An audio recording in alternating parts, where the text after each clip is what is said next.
नमस्कार आप सभी को। आज मैं आपको जो मंत्र की जानकारी दूंगा, उस मंत्र के कई सारे प्रयोग हैं। उससे आप रक्षा भी अपनी कर सकते हैं, दूसरे की भी कर सकते हैं, और उससे घर बांध सकते हैं, उससे तबीज़ बना सकते हैं, उससे उसके उसके द्वारा अगर किसी के ऊपर कोई तंत्र मंत्र कर दिया गया है उसको हटा सकते हैं। अगर किसी प्रेत आत्मा का वास है उसको हटा सकते हैं। बाण विद्या सभी मंत्रों से नहीं करता है। बाण विद्या एक अलग चीज़ है। वो बंगाल में भी ज़्यादा प्रचलित है, असम में भी है और छत्तीसगढ़ में भी है, और सावर मंत्रों में भी बाण मंत्र की प्रक्रिया है। ये सभी अलग अलग है। देखा ये जाता है कि उस मंत्र में जो देवता है या वो शैतानी शक्ति है वो किस प्रकार की है, और उसी प्रकार से ही उसका कटान हो पाता है। ये नहीं कि आपके पास कोई मंत्र है तो उससे आप सभी तरह के जो है मंत्रों की काट कर सकते हैं, ऐसा नहीं होता है। बाण मंत्रों के भी कई तरीके हैं चलाने के, और उनकी विधियां अलग हैं, और उनको भी हर मंत्र से नहीं काटा जा सकता है। उनकी अलग ही प्रक्रिया होती है। तो ये जो आज का जो मैं मंत्र दूंगा आपको, इससे आप काफ़ी हद तक कुछ बाण मंत्रों को काट सकते हैं। ये आपको प्रयोग करके देखना पड़ेगा, ये आपको अपनी समझ से उसको चलाना पड़ेगा। आपको देखना पड़ेगा पहले कि आप कर क्या रहे हैं, और जिसको आप काट रहे हैं जिस चीज़ को, उसके बारे में आपके पास जानकारी कितनी है। आपको ये तो पता चल गया इसके ऊपर तंत्र मंत्र है, लेकिन उसमें है क्या, इसकी जानकारी कौन देगा आपको? अधूरा ज्ञान है आपके पास। इसकी जानकारी जब तक आपके पास नहीं होगी, आपका तंत्र मंत्र सीखना सब व्यर्थ है, और कुछ भी फ़ायदा नहीं उसमें। ये एक तुक्का है।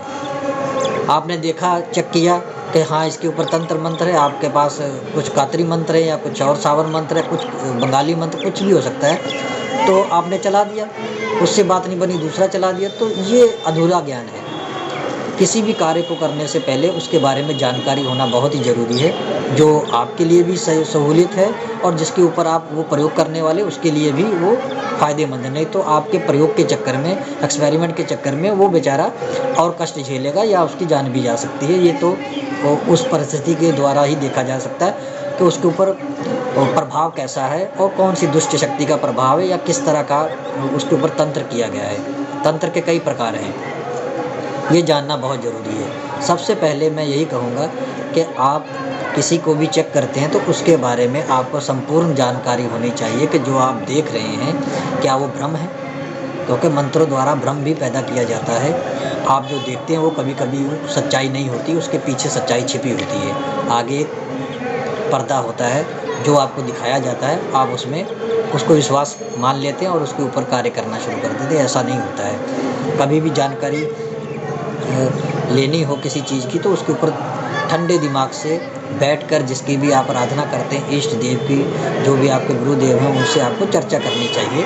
अगर आपका उनके साथ वार्तालाप होता है तो ऐसा करने से आपको एक तो सहायता मिलेगी, आपको अनुभव बढ़ेगा कि किस प्रकार किस चीज़ को किया जाता है, काटा जाता है या किया जाता है। ये दोनों आपको तभी अनुभव हो पाएगा, ऐसा नहीं। तो चलिए आज के मंत्र के बारे में आपको बताता हूँ। इस मंत्र को अगर आप कोई साधना कर रहे हैं, मान लीजिए आप कहीं सुनसान जगह पे साधना करने गए हैं, घर में कर रहे हैं या बाहर कर रहे हैं, तो आप पानी ले लीजिए एक बोतल में, और इसको 11 बार पढ़ लीजिए, और फूंक कर अपने चारों तरफ पानी से घेरा बना सकते हैं। तो ये आपका सुरक्षा कवच बन जाएगा। इसको लांघना किसी भी प्रेत शक्ति के लिए असंभव है। ये आपको इसको प्रयोग करके देख सकते हैं। उसके बाद अगर आप कहीं बाहर जा रहे हैं सुनसान जगह पे, आपको लगता है आपके कार्य में बाधा आ सकती है या कोई अड़चन पैदा आ सकती है शैतानी शक्ति द्वारा, या कहीं पे किसी को आप देखने जा रहे हैं, मान लीजिए आप किसी के घर जा रहे हैं तंत्र विद्या को देखने के लिए या कुछ भी, तो उस वक्त भी इसका प्रयोग करेंगे तो आपके लिए सहायक होगा। आप क्या करें, घर से चलने से पहले इसको 11 बार पढ़िए किसी जल के ऊपर, चाहे हाथ में ले लीजिए, ऐसे करके हाथ में ले लीजिए जल, और उसमें फूंक मारिए और अपने ऊपर छिड़क लीजिए, या तो आप फूंक भी अपने ऊपर मार सकते हैं। और इसमें जहाँ पर अमुक आया है वहाँ पर अमार बोलना है उस वक्त, ये आपको ध्यान देना है। अमुक की जगह पर अमार बोलना जब आप अपने ऊपर इस्तेमाल कर रहे हैं। तो जब दूसरे के ऊपर इस्तेमाल करेंगे तो वहाँ पर उसका नाम लीजिएगा, तो वहाँ पर मैं ब्रैकेट डाल दूँगा। तो इसको आप 11 बार फूँक मारकर अपने ऊपर कर लेंगे तो समझ लीजिए कि आपका वो जो है बंधन हो जाएगा। आप सुरक्षित रहेंगे। आपके ऊपर कोई भी शक्ति जो है असर नहीं करेगी जल्दी से, जो भी है।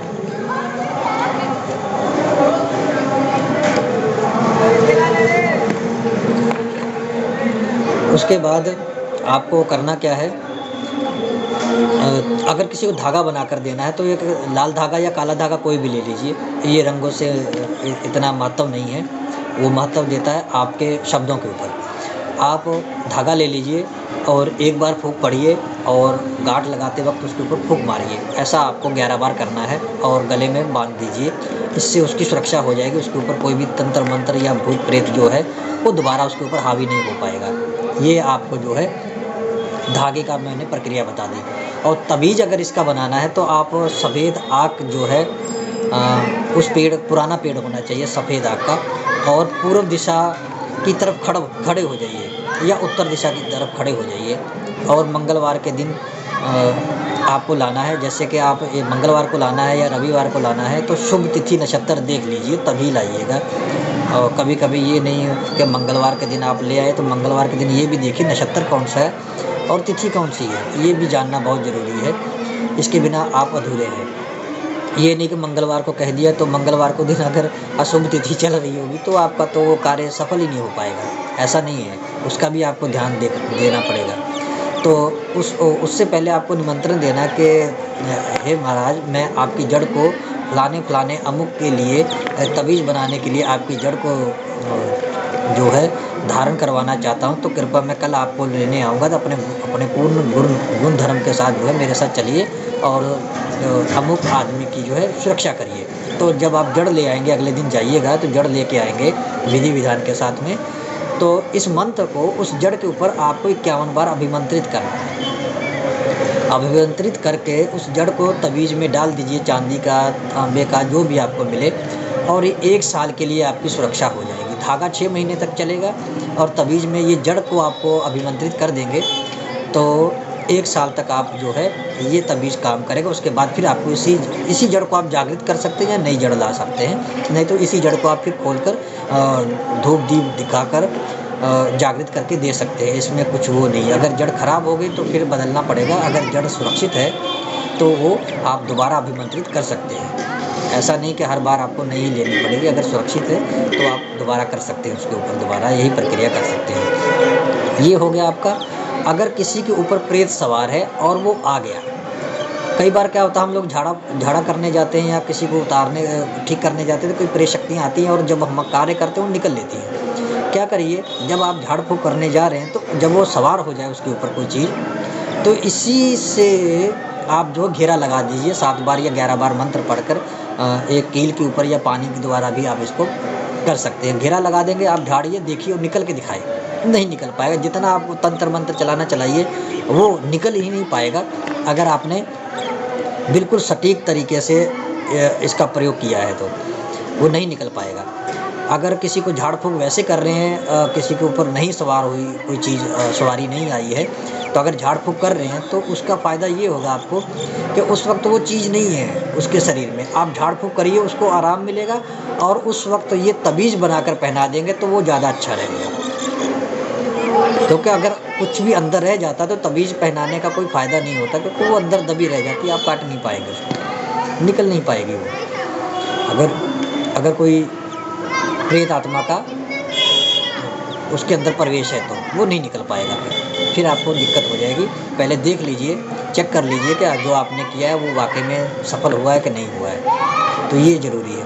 तो उसके बाद इसी मंत्र द्वारा आप झाड़ेंगे, 11 बार झाड़िए या 21 बार झाड़िए। ये आपकी ऑरा पावर के ऊपर डिपेंड करता है कि आपके अंदर आत्म बल कितना है, आपके अंदर पावर कितनी है। मंत्र आपकी पावर द्वारा ही काम करता है। ये नहीं कि मंत्र आपने को मिल गया, आपने चलाना शुरू कर दिया तो आपको लगेगा ये तो कार्य नहीं कर रहा। मंत्र हमेशा ही आपकी ऊर्जा के साथ कार्य करता है।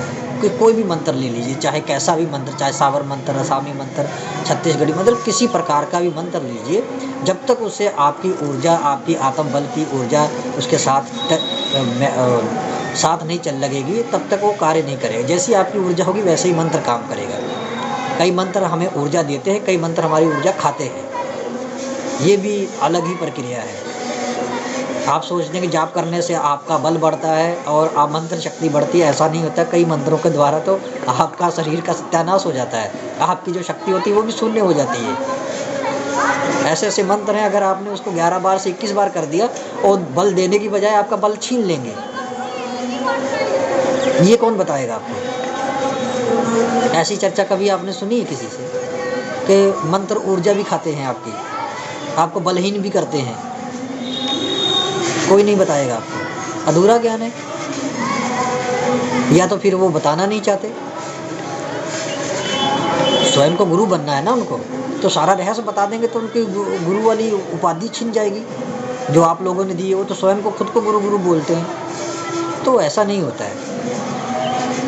मंत्रों के साथ में ग्रहों, नक्षत्रों का, तिथियों का, वारों का, ऋतुओं का बहुत बड़ा संयोग है। उसके बिना ये तंत्र अधूरा है। लगा लीजिए एड़ी चिट्ठी का जोर। आप किस में सफल होते हैं? सिर्फ तंत्र कार्ड में सफल होते हैं, कोई वशीकरण में सफल हो जाता होगा। इससे ज़्यादा आप नहीं सफल हो सकते। लगा लीजिए जितना जोर आपके अंदर है। जब तक आप उनके गूढ़ रहस्य को नहीं जानेंगे, बेसिक चीज़ों को नहीं जानेंगे, तब तक आप आगे नहीं बढ़ पाएंगे। कौन सा प्रयोग किस वक्त करना है, किसके ऊपर करने जा रहे हैं, आप कौन सी शक्ति का प्रयोग कर रहे हैं, उसका विधि विधान क्या है, कितने दिन की वो उसकी प्रक्रिया रहेगी। ये थोड़ी कि आज के टाइम पे स्वयं सिद्ध मंत्र मिल गया, 7 बार फूंक मार दिया, हो गया। अरे ये 7 बार 3 बार ये वही मंत्र काम करेंगे। पोछा मंत्र में या कटान मंत्र में, मारण मंत्र में आप प्रयोग करके देखिए, विदेशन मंत्र में करके देखिए, उच्चाटन में करके देखिए, सम्मोहन में करके देखिए, मारण में करके देखिए, कभी सफल ही नहीं होंगे। झंडूबाम में आप लोग मूर्खों, कभी ऐसा होता कि बिना मेहनत के किसी को कोई फल मिल जाए? बिना मेहनत के कुछ नहीं मिलेगा। सिर्फ 3 बार 11 बार वही मंत्र काम करेंगे। जो किसी को सर दर्द, पेट दर्द, पोछा मंत्र और तंत्र प्रक्रिया, जो किसी के ऊपर तंत्र है और हल्की ऊर्जा की कोई प्रेत शक्ति है, ऊर्जा प्रेत शक्तियों की भी ऊर्जा होती है। मध्यम वर्ग, उच्च कोटि की जो क्रूर आत्माएं होती हैं, तो सब अलग अलग होती हैं। उनके ऊपर आप कटान मंत्र वही अलग चला के देखिए, आप सफल ही नहीं कभी हो पाएंगे। तो ये सारी चीज़ें जब तक आपको जानकारी नहीं होगी, मंत्र स्क्रीनशॉट लेकर लिखते लिखते आप पागल हो जाओगे, कोई फ़ायदा नहीं है। चाहे जितने पेड ग्रुपों में घुस जाइए आप। मेन चीज़ है, सबसे पहले तो मुझे लगता है कि सबसे पहले आपको ज्योतिष का हल्का ज्ञान होना चाहिए। बिना ज्योतिष के आप आगे नहीं बढ़ पाएंगे, तंत्र अधूरा है। एक उदाहरण बताता हूँ आपको। तंत्र एक साइकिल की तरह है। मान लीजिए एक साइकिल है, साइकिल का अगला पहिया जो है वो ज्योतिष है और पिछला पहिया तंत्र मंत्र यंत्र है, ठीक है। और जो उसके ऊपर जो उसका ढांचा है वो दोनों को जोड़ने का प्रक्रिया है, जिसे कहते हैं विधि विधान, ठीक। और उसके ऊपर बैठे हैं आप, सवारी कर रहे हैं। अब वो साइकिल कैसे चलेगी? अब ये दोनों सबका सम तो हो गया, सब तो मिल गया, लेकिन ये चलेगा कैसे? ये आपकी ऊर्जा, आप जब पैर हिलाएंगे तो तभी साइकिल चलना शुरू होगा। तो ऊर्जा किसकी लगी? आपकी। तो आपने हल्की जी ऊर्जा आपने दी, तो तभी तो वो आगे बढ़ा ना। तो उसको रास्ता कौन दिखा रहा है? अगला पहिया ज्योतिष। और उसको और पीछे वाला जो पहिया वो क्या कर रहा है? उसको बल दे रहा है कार्य करने के लिए, आगे बढ़ने के लिए, कार्य को पूरा करने के लिए। वो है तंत्र मंत्र यंत्र। और ऊर्जा किसकी इस्तेमाल हो रही है? ऊपर बैठे हुए आपकी, जो पैरों द्वारा उसको घुमा रहा है। तो आपके मुख द्वारा जो वाणी निकलेगा, शब्द निकलेगा, वो ऊर्जा है, आपकी आत्मा की ऊर्जा है। तो जब तक आप साइकिल चलाएंगे, तो जितनी तेज़ तक चलाएंगे वो आपकी ऊर्जा के ऊपर डिपेंड करता है, आप कितनी देर तक चला सकते हैं और कितना वजन लेके चल सकते हैं। मंत्रों की भी एक वजन होता है, उसकी ऊर्जा होती है। तो जब आप 2 घंटे साइकिल चलाएंगे तो आप थकेंगे नहीं, आपकी ऊर्जा नहीं समाप्त हो जाएगी। आप 2 किलोमीटर भी आपको चलाना मुश्किल हो जाएगा। तो इसी तरह मंत्र भी है। तो यहाँ से सोचिए ना, अपनी बुद्धि का भी प्रयोग करिए। और अध्यात्म के बिना आप आगे कभी नहीं बढ़ पाएंगे, कभी भी नहीं बढ़ पाएंगे। बिना भक्ति के, बिना भाव के आप आगे नहीं बढ़ेंगे। और जो तर्क विरोधी हैं वो तो कभी तंत्र में सफल ही नहीं हो पाएंगे। कोई हल्का फुल्का अगर कोई मंत्र काम कर गया, पूछा का या कटान का, इससे ऊपर वो आगे नहीं जा सकते। ना वशीकरण में, ना सम्मोहन में, विदेशन, उच्चाटन, मारण, किसी में सफल नहीं हो पाएंगे। उसके बाद नक्षत्रों का ज्ञान होना चाहिए, फिर ऋतुओं का ज्ञान होना चाहिए, किस ऋतु में कौन सा मंत्र प्रयोग करेंगे। और उनके साथ साथ, मंत्रों के साथ साथ यज्ञ करना भी बहुत आवश्यक होता है। तो यज्ञ में कौन सी सामग्री, कौन से मंत्र को पूर्ण करने के लिए डाली जाती है और किस प्रकार डाली जाती है और किस समय डाली जाती है, ये भी गूढ़ रहस्य है। कभी चर्चा किया ही नहीं किसी ने। बस 7,000 लाइए, 8,000 लाइए, पेड ग्रुप में शामिल हो जाइए, आपको ये मंत्र दे देंगे, वो मंत्र दे देंगे। कितने मंत्र ले लेंगे? चलाने आपको 3-4 हैं। 3-4 से ज़्यादा तो आप याद ही नहीं कर पाएंगे। आपकी बुद्धि में इतना बल है कि आपको 10 मंत्र याद कर लेंगे। मुझे नहीं लगता कोई ऐसा बंदा होगा जो 10 मंत्र भी याद करता होगा। और जब आप चलाते होंगे तब आप उसको पढ़ते होंगे, रट्टा मारते होंगे, तब आगे दूसरे का काम करते होंगे। इस तरह के आदमी आप, मैंने भी कई बार अपने साथियों को देखा, वो करने से पहले यही करते हैं, याद करते फिर जाके आगे काम करते हैं। और मैंने तो तंत्र विद्या सीखा सिर्फ अपने शौक़ के लिए, ना कि मैंने कोई कारोबार खोलना है इसका। मैंने सीखा है इसको जानने के लिए, गूढ़ रहस्य को जानने के लिए। ज़्यादा मेरा अध्यात्म के ऊपर जोर रहता है और उसी में मैं खुश भी हूँ। जो आपको भक्ति में मिलेगा वो आपको तंत्र में नहीं मिलेगा। तंत्र एक दवाई है, जैसे डॉक्टर लोग पढ़ाई करते हैं, मरीजों का इलाज करते हैं, बस वैसे ये तंत्र मंत्र मेरे लिए है और आपके लिए भी ऐसा ही होना चाहिए। ये कोई आपकी मुक्ति का मार्ग नहीं है। तंत्र मंत्र कोई मुक्ति का मार्ग नहीं है। भूत प्रेतों में फंस जाएंगे, आपकी लालसा बढ़ेगी, आज उनसे फ़ायदा ले रहे, कल वो आपका फ़ायदा लेंगे, तो ये सर्कल चलता रहेगा, कोई फ़ायदा नहीं होगा। जो बड़े बड़े सिद्धिदायक हैं, जब उनको ज्ञान प्राप्त होता है तो वो अपने आप को छिपा लेते हैं, वो दुनिया के सामने नहीं आते हैं, कभी नहीं आते। उनको पता है कि उनको क्या प्राप्त हो गया है। जहाँ पर उनकी आवश्यकता होगी, प्रकृति उनको संकेत देती है, वो अपना कार्य करते हैं अदृश्य रूप में और आगे बढ़ जाते हैं। आप लोगों की तरह नहीं कि अपनी वाहवाही लुटाने के लिए मुझे ये मंत्र चाहिए, मुझे वो मंत्र चाहिए। ये सब बकवास है, ये कुछ नहीं आपके काम आएगा। अगर कुछ लोग जानते भी हैं तो मैं यही कहूँगा, जितना हो सके प्रकृति को दान दीजिए, प्रकृति आपको डबल देगी।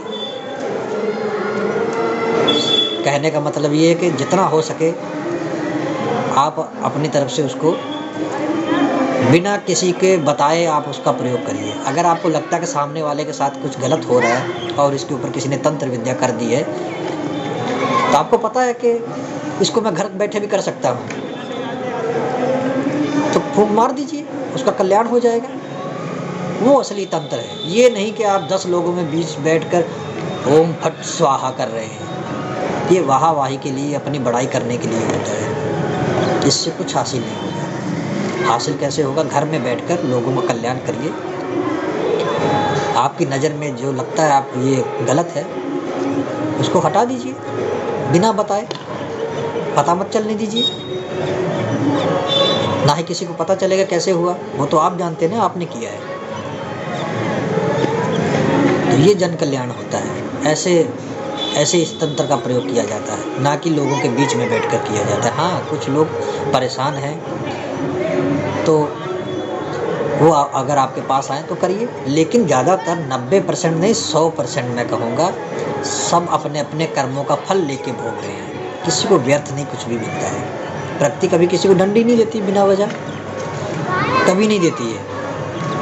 अरे चाहे आपने इस जन्म में गलतियाँ की हों, गलत काम किए हो, चाहे पूर्व जन्म में किए हों, मिलना तो आपको कर्म फल ही है।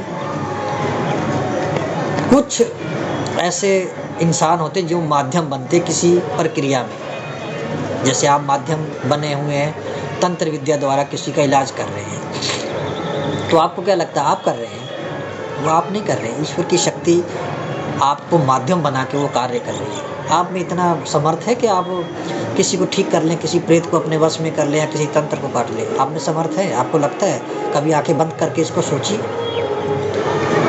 आप इतने शक्तिशाली हो गए कि आप किसी के तंत्र काट देंगे, किसी प्रेत आत्मा को वश कर लेंगे या कुछ और कर लेंगे बिना किसी की सहायता के। आप में इतना बल है? आप भी तो किसी की सहायता ले रहे हैं ना, तो वो कौन है? कौन है वो? इसको सोचिए, कौन है वो? तभी तो कर पा रहे हैं ना। तो जहाँ आपने गलत करना शुरू कर दिया, चाहे वो आपको वरदान ही क्यों ना मिला हो किसी देवता के द्वारा, वो भी मिथ्या हो जाएगा, उसकी भी शक्ति जो है शून्य हो जाएगी, खत्म हो जाएगी धीरे धीरे या अचानक ही। आप पिछले युग में देखिए, कई युगों में जो देवी देवताओं ने वरदान दिए, तपस्या जिन्होंने की और उन्होंने उनका गलत प्रयोग किया, तो उनके वरदान भी विफल हो गए। कई उदाहरण हैं, टीवी सीरियल द्वारा आप देख सकते हैं, किताबों में भी वर्णित है। तो आप अपनी बुद्धि में क्या सोच कर बैठे हुए हैं कि आप बहुत बड़े तांत्रिक हो गए हैं, तो आप भगवान बन गए हैं, आपके अंदर शक्ति है? कुछ भी नहीं है। आप, मैं कहूँगा एक कण भी नहीं है, और ना ही मैं हूँ। ये मत सोचिए कि मैं बहुत बड़ा विद्वान हूँ या मैं बहुत बड़ा तांत्रिक हूँ, ऐसा कुछ भी नहीं है। मैं भी अपने आप को कुछ नहीं समझता। मैं जहाँ पर रहता हूँ वहाँ पर तो मुझे ये भी नहीं जानते कि मैं कुछ तंत्र वगैरह जानता भी हूँ, क्योंकि मैं ऐसा कुछ कार्य ही नहीं करता हूँ, नहीं करता हूँ मैं ऐसा। जब मुझे लगता है कि हाँ कुछ करना है, किसी के साथ गलत हो रहा है, तो मैं उसके सामने भी नहीं जाता हूँ, अपना कार्य करता हूँ, निकल लेता हूँ। तंत्र में तो बहुत सी विधियाँ हैं, आप घर बैठे सब कुछ कर सकते हैं। जब सिद्धियाँ आप एकांत में प्राप्त कर सकते हैं, तो क्या कटान भी एकांत में बैठ के कर सकते हैं किसी का? वो तो विधि द्वारा होता है, जिसके पास जैसी विधि है। तो मैं यही कहूँगा कि अच्छे तरीके से कार्य करिए, और बेसिक ज्ञान, अगर टाइम ख़राब कर रहे हैं इस चीज़ के पीछे, तो बेसिक जानना ज़रूरी है। इसकी शुरुआत कैसे होती है, ये कार्य कैसे करता है, ये जानिए पहले, फिर आगे बढ़िए। जो मैंने मंत्र बताया है आज का, वो मैंने सारी विधि उसकी बता दी है आपको। उसी को आप जल में अभिमंत्रित करके दे दीजिए, और उसी से वो ठीक भी हो जाएगा। मान लीजिए इस एक मंत्र से आप रक्षा भी करेंगे और कटान भी करेंगे, तवीज़ भी बनाएंगे, सुरक्षा कवच, सुरक्षा घेरा, और आपकी साधना के लिए यही एक मंत्र काम करेगा। और किसी के ऊपर अलग अलग प्रकार के बाण होते जो हमें छोटे मोटे कातरी मंत्रों से नहीं कटता है, उसको आप इसके द्वारा काट सकते हैं। इतना याद रखिए, अगर इस मंत्र का प्रयोग कर रहे हैं तो सर्व सिद्धि योग में, जो रोज़ 11:30 या 12 बजे के बीच में आता है या शुभ तिथि में, इसको 108 बार जप कर लीजिए, और रोज़ 7 बार या 11 बार जाप करिए। इसी एक मंत्र को मैं कहता हूँ, आपका इसी से भला हो जाएगा और दूसरों का भी इसी से भला हो जाएगा। और हो सके तो इसकी हवन के द्वारा आहुति दे दीजिए। जो सामग्री आती है हवन सामग्री, उसमें घी मिलाकर स्वाहा पीछे लगाकर इस मंत्र की आहुतियाँ दे दीजिए। अमुक की जगह पर किसी का नाम ले सकते हैं, उसका कल्याण हो जाएगा आहुति देते समय। अगर किसी का नहीं करना तो अमुक ही बोलिएगा, स्वाहा बोलिए, मंत्र की शक्ति बढ़ जाएगी। इसी एक मंत्र से आप बहुत सारे कार्य कर सकते हैं। तो बहुत लंबी वीडियो हो गई है, तो मैं फिर किसी टाइम पे वीडियो बनवाऊंगा तो और नई चर्चा करूंगा। आपको बेसिक बताने की कोशिश करूंगा किस नक्षत्रों में क्या होता है, कौन सी तिथियों में काम करना चाहिए, वशीकरण, मारण, उच्चाटन कैसे प्रक्रिया होती है, किन नक्षत्रों में होती है, किन योगों में होती है, किन ऋतुओं में होती है, किन तिथियों में होती है और कैसे होती है। ये मैं जानकारियाँ भी दूंगा आपको, मंत्र नहीं बताऊंगा। सभी मंत्र बताना खुलेआम सही नहीं है, क्योंकि दुष्ट लोग भी देख रहे होते हैं। आम जो इंसान है वो मारा जाता है, उसकी बुद्धि उतनी बलपूर्वक नहीं होती वो समझ पाए, लेकिन जो राक्षस प्रवृत्ति के होते हैं वो बहुत जल्दी समझ जाते हैं और उनके द्वारा कार्य सफल भी जल्दी हो जाता है, क्योंकि उनके अंदर पहले से राक्षसी प्रवृत्ति होती है, तो जल्दी कार्य संपन्न होता है। कलयुग है तो इसलिए। तो आज्ञा दीजिए, मैंने आपको जो आज जानकारी दी है और इससे आपका भला हो और मेरी बातों को ज़रूर एक बार सोचिएगा, समझिएगा। तो अनुमति दीजिए, फिर मिलूँगा आपको किसी नई चर्चा के साथ। तब तक के लिए नमस्कार।